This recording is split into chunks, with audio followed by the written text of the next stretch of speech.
Alright, what is up, people? Welcome back to Blue Chip Prospect once again.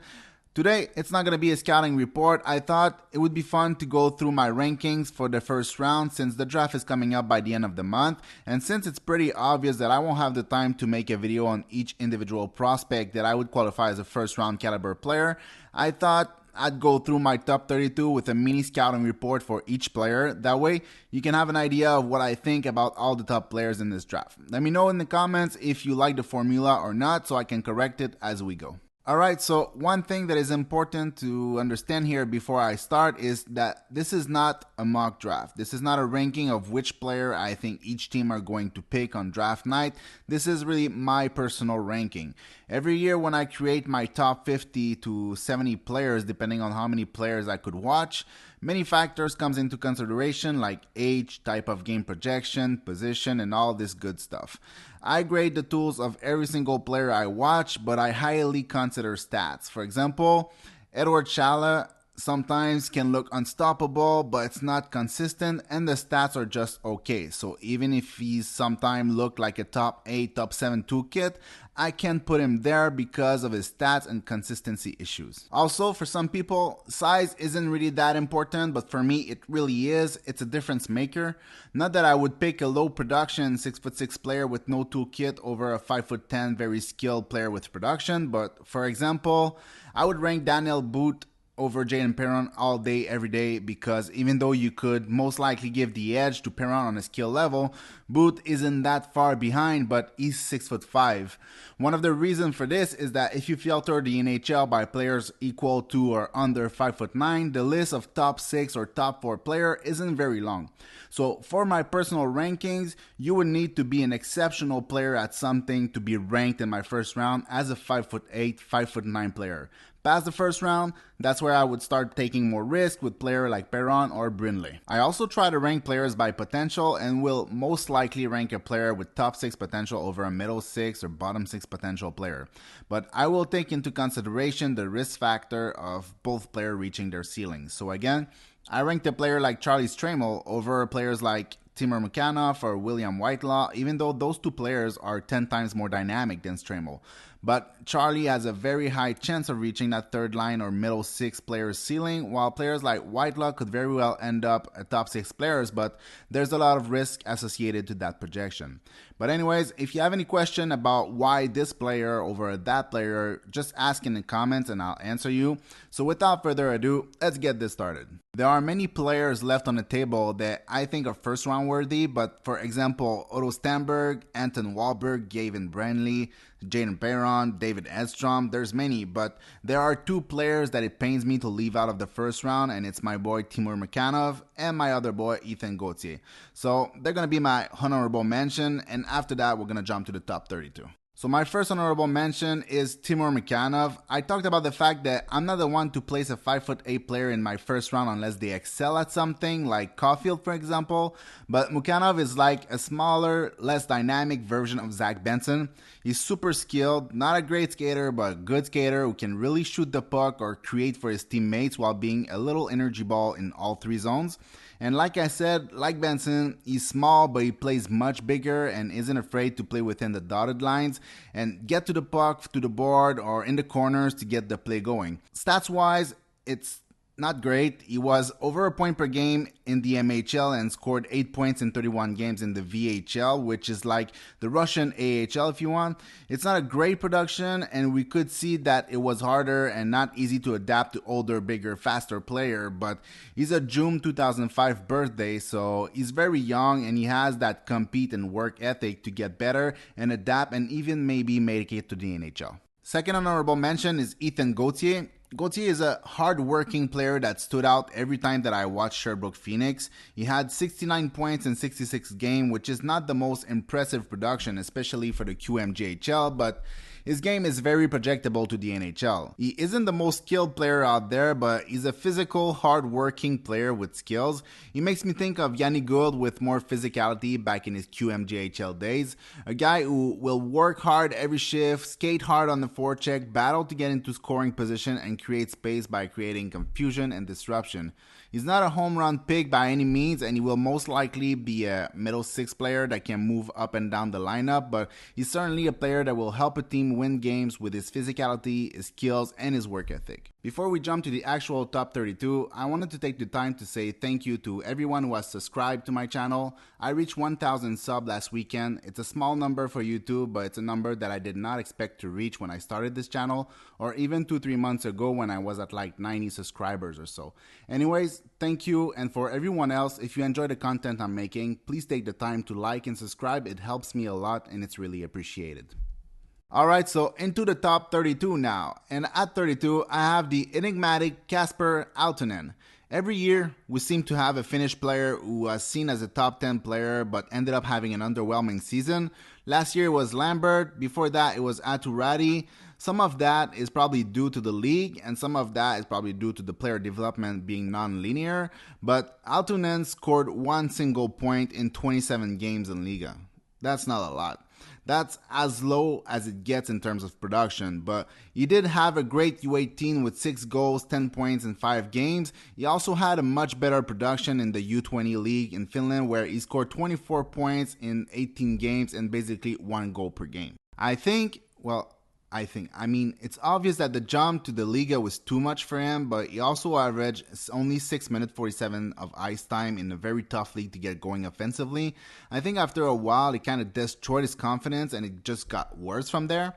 The team that will take a chance on him will definitely do it for his shot and his frame, but at 6'3", over 200 pounds, and the shot that he has, you could very well get a good NHL player with a 20 to 25 goals top 6 potential who can create space with his body, protect the puck on the cycle, and move from the outside in using his frame, but there's also a good chance that you could get a Joel Armia type of player. Altinen has some decision-making deficiencies, and even when he played good like in the U18s, it was evident that he was a little bit tunnel vision and didn't see the better play that was in front of him.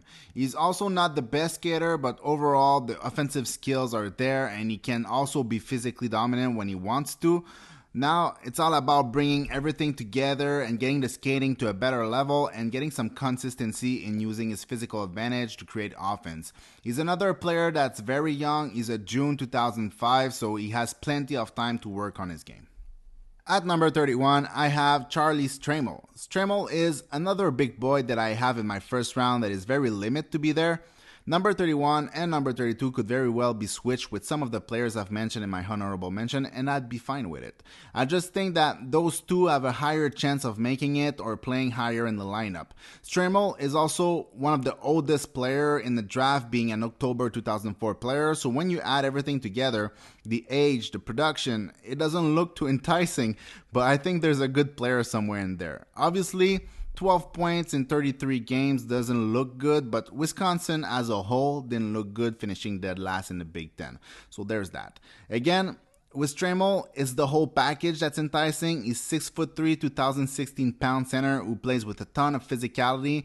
Unlike Halttunen, where you're not sure which player you're getting night after night, with Stramel, you know. If he isn't producing much, he's at least very involved in the play and physically. Stramel is also a very decent skater. He's not going to win every races, but he has good mobility and agility for a guy of his size. Offensively, he doesn't have a major strength that stands out, but he's a fine distributor, he's a fine shooter, he has decent puck skills where he can keep possession of the puck when pressured or in tight area, but his game, more than anyone in the draft, will be to play north-south and disrupt the play by playing in the slot to get deflection and rebounds. I know that it's not something that is very impressive, but if you can get a 6'3" physical beast with very decent skills all around that play tight to the net shift after shift, that's a very good pick by the end of the first round. Maybe you can get more creative and skilled player, but they all come with a pretty major question mark at this point in the draft. At least, that's my opinion.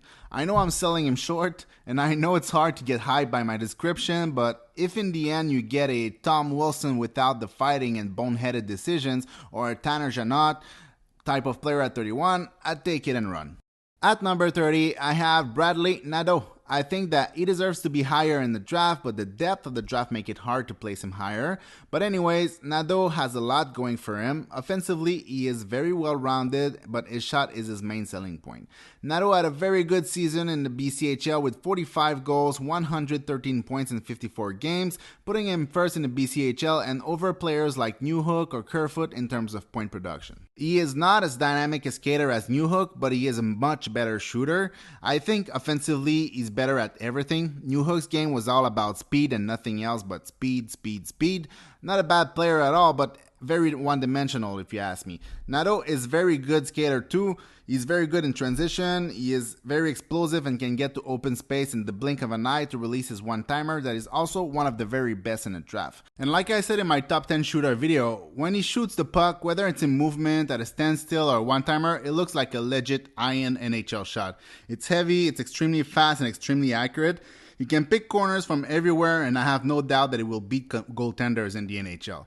His playmaking looks to be very good also. He can execute high difficulty passes all over the ice, and he can do it at full speed. Overall, offensively, he's great. He's a great skater, a great playmaker, high-end shot, and has a real chance at being a top 6 player, but he's 5'10", and I have no idea what his defensive game looks like because he spent all of his ice time in the offensive zone.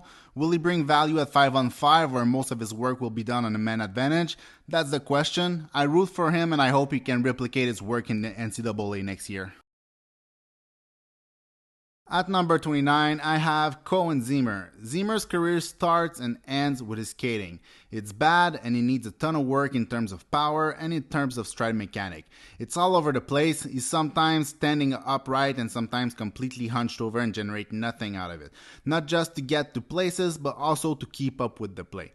Ziemer had a really good season with 41 goals and 89 points in 68 games, but out of his 41 goals, 16 came from the power play.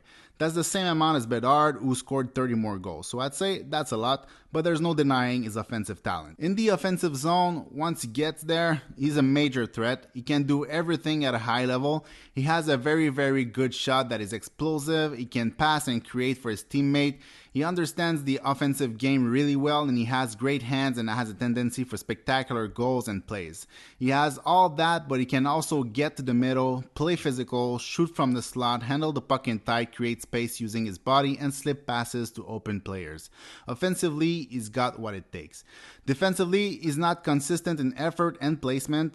He's not going to forecheck hard unless something changes in his skating, but he tries to block passing lanes with his body and his stick. He will need to work on his compete off the puck, but you're not picking Ziemer to make him a two-way threat.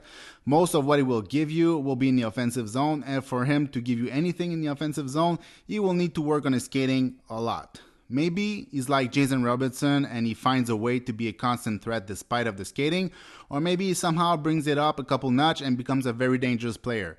I think he's a very good bet by the end of the first round, but I would understand if he slipped due to his skating. Even his rankings are all over the place between something like 74 and 24. That's a huge gap, but it's understandable. But in the end, I'm optimistic of nature, and I think he has too much to go for him from offense to physicality to pass on him, and I hope he finds a way. At 28, I have Daniil Boot. Boot is an impressive player to watch. He's got a lot of offensive touch and he's 6'5". I think he's one of those players with a high ceiling and a decent floor. I'd be very impressed if he didn't make it to the NHL actually. He traveled between the MHL and the KHL this season where he put up interesting stats in the MHL but nothing extraordinary, with 15 goals, 26 points in 26 games and 2 goals in 15 games in the KHL where he looked actually pretty good and played something around 12 minutes per game. When you watch an MHL game, he stands out massively, not only because of his size, but also because of his puck skills for a guy of that size, and because he has a very heavy shot. He's a player that can really play any way you want it. He can use his size and bully his way to the net. He can play between the dotted lines in traffic and use his very, very good small area stick handling to open shooting lanes and passing lane. While he's a shoot-first type of player, which is fine when someone can shoot it like he does, I think he's also a very decent passer. In one of the KHL games that I saw, he couldn't really outskate the defenders, and he couldn't always drop his shoulder and bulldoze his way to the net, so he made fake attempts at it to bring defenders in close on him, to open space and slip passes to teammates. I don't think his production in the KHL are really telling the real story. At least in the game that I've watched, he was really good. He found soft ice to receive the puck and shoot it. He played aggressively and in the middle. He was sometimes a creative passer, all this while using his body and showing that he could be a good power forward. I have him at 28 because of his skating is a limiting factor. Not as much as Ziemmer, but his skating is inconsistent. He can start decent, especially for his size, but it breaks down as the game goes on. I'm pretty confident that with working on his fitness and general coordination, he'll end up being able to keep a decent stride all game long. But right now, it can get pretty ugly when he's out of juice, which tends to happen more often when you're 6'5" at 18 years old. In the end, he's not a hidden gem because everyone knows about him, but I think he's one of those guys who's, if he reached his ceiling, people could really be impressed by how high it is. At number 27, I have Nate Danielson. I already made a full scouting report on him, so I'm going to go through this draft profile pretty quick so I don't repeat myself too much. I'll also link the full scouting report in the description, so if you're interested to watch it, just go click it. Stats-wise, it's not impressive, and he's another one that I think is better than his stats. 78 points in 68 games is not impressive when you consider that he's a September 2004 guy, making him one of the oldest players in the draft, and that his production year over year has barely changed in terms of point per game.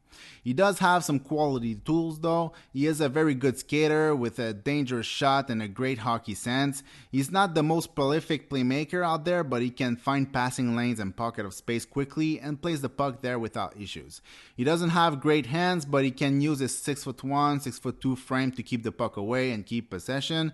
His game in general is pretty simple and effective, easy to project to the NHL. I don't think he's going to have to change much to be an effective player in the NHL. I think his floor is maybe a third line center, and his ceiling is not much higher than that. It's probably a second line if everything hits. He's a safe pick. I think he will be taken much higher than where I have him, and I think he fits a team that doesn't want to go into a rebuild and need to hit and inject some youth into their lineup. At 26, I have Callum Richie, aka the guy that could be so much more. He's another guy who has a lot of tools that the production doesn't really match his skill set. Richie had an okay season, posting 24 goals for 59 points in 59 games and getting 9 points in the U18s. It's not bad, but when you look at the package and you watch him play, you expect more. Ritchie has a little bit of everything. He can skate, he can shoot, he can create, he can use his body to shield the puck pretty well. I think he's a prime candidate for an explosion offensively next season. He's a playmaker first and would probably gain from playing on the inside with a little more consistency, but overall, he's a smart creator and very skilled passer. He's also not a bad shooter and should probably shoot a little more. He has a tendency for making an extra pass where he should have shot the puck instead, but other than that, his decision making seems to be very good. He also applies himself in the defensive zone and has really good value as a future big two-way center. I think he's pretty sure bet to make the NHL given his toolkit, but he might stay a bottom 6, middle 6 center if he doesn't work on the inside a little more and become more consistent in effort. I think that he will get there, and if a center with a 6'2" frame that can skate like him, pass like him, shoot like him, and play a pretty detailed game like him is available at 26, you jump on it. He has a high floor and a decent ceiling. I don't think he has first-line player ceiling. He's missing the bite and the compete to be that kind of player, but he could certainly be a second-line center if everything glues together. And finally, at 25, and last for today, I have Samuel Honzek. I have him at 24, but I'm fairly certain that he'll be gone way before that. Honzek brings a lot to the table with a very well-rounded skill set, a giant frame, and some pretty good offense. In his first North American season, Honzek scored 23 goals for 56 points in 43 games.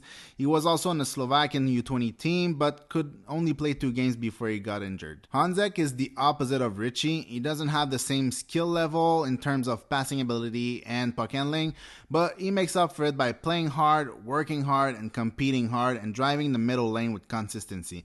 He's a 6'4" winger who understands that he's a 6'4" winger. Right now, he's pretty thin at 186 pounds, but when he had some muscle behind that frame, he will be hard to stop. He's a very good skater for his size. It's actually pretty impressive how fast and fluidly he can move. He also knows how to use his skating to get to the inside and turn defenders, drop drop his shoulder and cut to the net with power. Even if he plays a lot in the middle, he has the shot to beat goalies from distance or from close. He's gonna need to work on his release to make it more compact with less drag and release the puck faster, but if he can do that, he'll be a lethal shooter. He's also a very detailed player that has a tremendous value as a two-way winger, and he understands how to play the game NHL style if you want. He competes just as hard in all three zones. I think he's got the sense, he's got the body, the skating, the shot to be a very effective middle six two-way winger.